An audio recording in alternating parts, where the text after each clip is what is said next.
What's good? It's Woog. Please like the video, subscribe to the channel if you are into the fight talk. We have Chris Eubank Jr., 31 wins and 2 losses, taking on Liam Williams, 23 wins, 3 losses, and 1 draw. This obviously features Chris Eubank Jr., the son of former WBO middleweight champion and former longtime WBO super middleweight champion, 168-pound champion, Chris Eubank Sr. I mean, pretty damn long. We're talking 1991 to 1995. So, and Chris Eubank had a classic fight with Nigel Benn. He actually beat Nigel Benn, who was the longtime champion, and he took his middleweight belt. They had a rematch down the line, and they fought to a draw, a split draw in the rematch. So yeah, Chris Eubank's dad twice fought Conor Benn's dad. But, Chris Eubank Jr., I don't know if it's because he still looks so young, but it's almost like he's still kind of considered a hot prospect, even though he's been fighting professionally for years now. I mean, we are now about 8 years removed from when he was fighting like Billy Joe Saunders for one of the lesser Commonwealth British type titles. That was like in 2014. That was Chris Eubank Jr.'s first and for a long time only loss. His only other loss is against George Groves. I've also seen a lot of, commentary that kind of paints Chris Eubank Jr. as some sort of a bust, like a hype job that never really realized his potential. And, while it is true, he's never been a major belt holder. I mean, he held the IBO super middleweight title for a couple years. That was around the time he fought in the World Boxing Super Series, where he would lose to George Groves in the semifinal. So Chris Eubank Jr. has held lesser belts, but I feel like the truth is somewhere in between. Yes, he is like 31 years old now, so he's not a spring chicken. But, he's beaten some pretty credible fighters. He beat, Arthur Abraham, an aging Arthur Abraham, but Arthur Abraham nonetheless. He knocked out Avni Yildirim in the 3rd round. And, I know Avni Yildirim looked terrible against Canelo Alvarez, but, Avni Yildirim fought a super competitive fight with 2-time former 168-pound champion Anthony Durrell. Chris Eubank beat and knocked out Gary O'Sullivan. This was a few years ago in the 7th round. Gary O'Sullivan has fought some pretty good fighters. He stopped Dmitry Chudinov.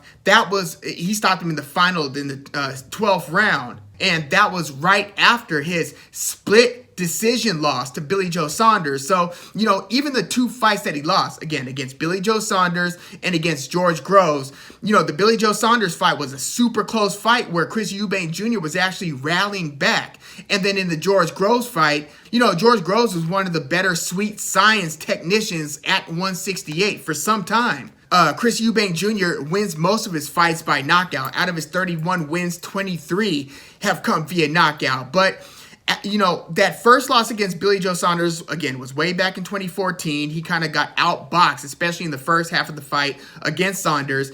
And then he loses in 2018, 4 years later, in, again, the Super Series semifinals against George Groves, who would then go on to get stopped by Callum Smith in that tournament's finals. But in the fight against George Groves, again, George Groves pretty much outboxed him. Chris Eubank, won a few of the later rounds, but in my opinion, Chris Eubank was always a more effective at middleweight. Even though he's got a couple decent and good wins at 168, I feel like the best fighters at 168 are just bigger than he is. I feel like he's more naturally a 160-pounder. He was in line to fight Gennady Golovkin for some time. And maybe that's the thing. Maybe it's the fact that he hasn't fought in a Charlo or Triple G, where it's like people want to see how Chris Eubank Jr. would do against some of the best, most destructive types of opponents. Because, the guys who've beaten Chris Eubank Jr. to this point have been the guys who move around the ring, the guys who walk you into punches, set traps, take sophisticated angles, basically exercising all of the sweet science. It's those types of fighters who have beaten Chris Eubank Jr. Not the guys who are more like Liam Williams, who will kind of come forward and come at you, try to hunt you down. So After Chris Eubank Jr.'s most recent loss against George Groves in 2018, he won his next fight, and then he fought former, pretty long time IBF super middleweight 168-pound champion James DeGale. That was actually the fight that sent James DeGale into retirement. Chris Eubank actually won that one via decision. Again, he wins most of his fights by knockout TKO, but he actually decisioned James DeGale, and James DeGale really took a beating in that fight. I feel like James DeGale was never quite the same after he had that classic draw against Bout Jack. But yeah, Chris Eubank Jr. was just relentless and was just overwhelming James DeGale with power, activity. So that was actually a good win at 168 for Chris Eubank Jr. But after that win against James DeGale, he then goes back down to 160. And he's had a few fights since. He beat Matt Korobov in the second round. It was stopped due to a shoulder injury for Korobov in a fight that, the same Matt Korobov that had a classic, lesser-known classic against Andy Lee several years ago, where Andy Lee had to rally back to knock Korobov out in a very barn burner, like back and forth type of fight. Andy Lee versus Matt Korobov. But Matt Korobov is the same guy who pretty much outboxed Jermall Charlo, especially in the first half of their fight, where Jermall Charlo had to do some rallying back, finished strong, and ended up edging a decision against Matt Korobov. That was actually the same night as Jermall Charlo's only loss to this date, and that was against Tony Harrison in their first fight. But yeah, Matt Korobov is a tricky southpaw.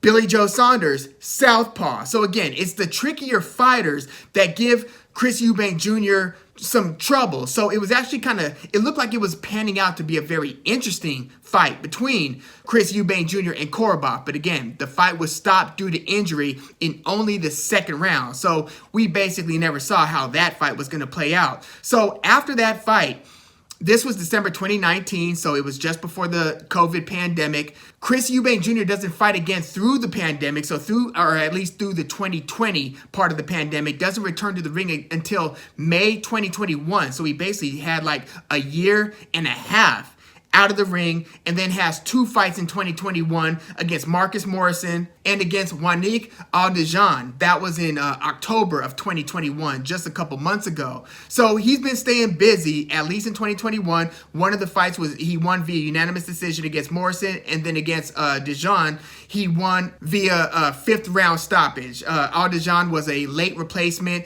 He basically gave it a pretty good go. Like, he was moving around the ring, not too dissimilar from how Sandor Martin was in his upset win over Mikey Garcia, but I don't know if it was because it was such short notice or just because Dejan isn't on the caliber of Eubank Jr., but he started to slow down with the movement. Chris Eubank Jr. started to blast him to the body. That's one way to get a guy to slow down, right? And Chris Eubank, again, ended up stopping him in the fifth round. And now he's going to take on Liam Williams, who is a former title contender. He was fighting for a WBO interim light middleweight 154-pound title against Liam Smith. And this was around the time that they thought that Canelo was going to go up from 154 to 160, which he eventually did. Miguel Cotto was retiring. So this Liam Smith versus Liam Williams fight, the first one, was for an interim belt that was about to become a actual title with the retirement of Cotto and then the going up to 160 for Canelo. Liam Smith ends up missing weight, so now the title would only be up for grabs for Liam Williams to win. Liam Williams is fighting a very good fight against Liam Smith. And then they stop the fight. Liam Williams' corner stops the fight in the ninth round due to a double eyelid cut on Liam Williams. So they stopped the fight. It was ruled a win for Liam Smith because they determined that it was caused by a punch, and it was controversially thought to be a potential headbutt that caused the cut, which would have changed the outcome of the fight. But Liam Williams ends up losing a ninth round technical decision based on that stoppage to Liam Smith, but nobody ends up capturing the title. They end up running it back, and then Liam Williams loses a majority decision this time to Liam Smith. Both fights very controversial. In the first fight, all three judges actually had Liam Williams up on the scorecard. So yeah, Liam Williams comes away with those back-to-back fights against Liam Smith with no title. This was back in 2017. But then he goes on a 7-fight winning streak where all 7 of those wins came via knockout or TKO. It wasn't against like the cream of the crop. The best of those guys might have been Alantez Fox, maybe Mark Heffron. But yeah, it was nonetheless an impressive streak. And then he fights Demetrius Andrade, where he gets dropped several times against Andrade, but he ends up rallying and actually hurting Andrade pretty badly later on in the fight. But Andrade wins a pretty significantly demonstrative unanimous decision win. Again, multiple knockdowns against Liam Williams. So Demetrius Andrade retains his WBO middleweight title against Williams. And this is Liam Williams' first fight back since that April 2021 loss to Andrade. So what do I think is going to take place between Chris Eubank Jr. and Liam Williams? Well, because Chris Eubank has mostly had trouble against guys who move around the perimeter and give him trouble with angles and movement, not guys who, again, kind of put their head down, jab their way in, and just apply constant, intelligent pressure, I don't see Liam Williams' style. I actually see his style as being not tailor-made, but definitely the type of fight that Chris Eubank Jr. can win. And no, Chris Eubank Jr., in my opinion, isn't as sweet sciencey as Demetrius Andrade. And Andrade, again, was able to hit Liam Williams with a lot of clean counter punches, a lot of really nice uppercuts.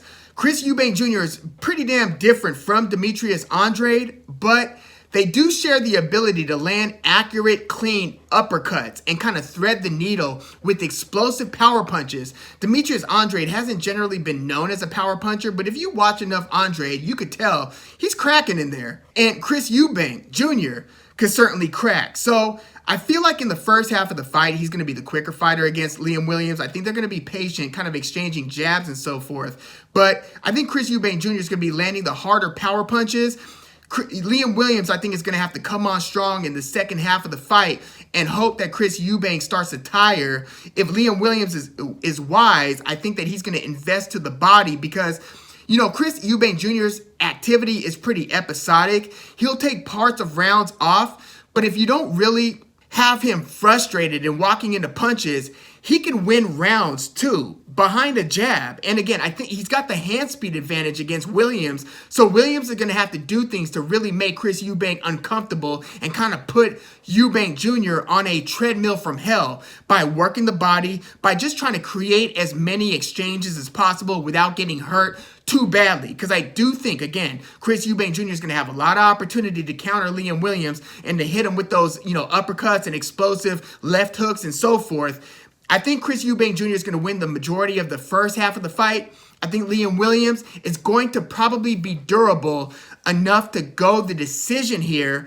because I think that this fight's going to eventually kind of hit a simmering point where it's not going to be as high octane. I think that when Chris Eubank Jr. hits Williams with basically some of his best shots in the first few rounds, doesn't get him out of there because, again, if you look at Chris Eubanks, he's got a lot of early TKOs and knockouts, but he's got a few late round ones as well. Liam Williams wins the vast majority of his fights via knockouts taking place in the first through fifth rounds, a lot of first and second knockouts, but he did have that 10th round TKO against Mark Heffron. But again, most of his knockouts come early. So I think that this fight is going to hit kind of like a moderate level where it's not going to be too action-packed at a certain point, but I think that Chris Eubank Jr. will still be winning enough rounds or will have banked enough of the rounds in the first 7-8 rounds of the fight where even when Liam Williams starts mounting a comeback, he won't be able to string enough of those rounds together to make up for the first half or the first 2/3 of the fight. And I actually think that Chris Eubank Jr. is going to win here, but not via knockout or stoppage. I mean, nobody to this point has knocked out Liam Williams. Yes, that was a stoppage loss against Liam Smith in the first fight, but it was due to a cut. And yes, a cut could take place here. Very possible. But in terms of getting Liam Williams out of there, I mean, Liam Williams is one of those guys who's like really as tough as shoe leather. Like, I mean, if you just look at Liam Williams, if you just didn't know anything about him, if you saw him, you'd be like, let me guess, fighter. He just looks like one of those guys. And so and he acts the part in the ring as well. He's very tough. Again, he got knocked down multiple times against Andre. Lesser opponents would have been out of there, but Liam Williams persisted and he endured the entire 12 rounds. I think he's going to do the same against Eubank Jr. here. So I'm taking Chris Eubank.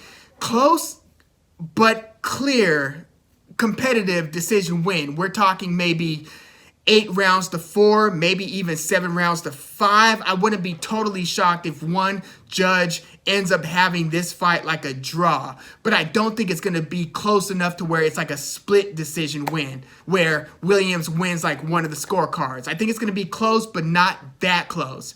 But yeah, let me know what you think about Chris Eubank Jr. versus Liam Williams in the comments. Please like the video, subscribe to the channel if you are into the fight talk. I'm Woog. Thanks for tuning in.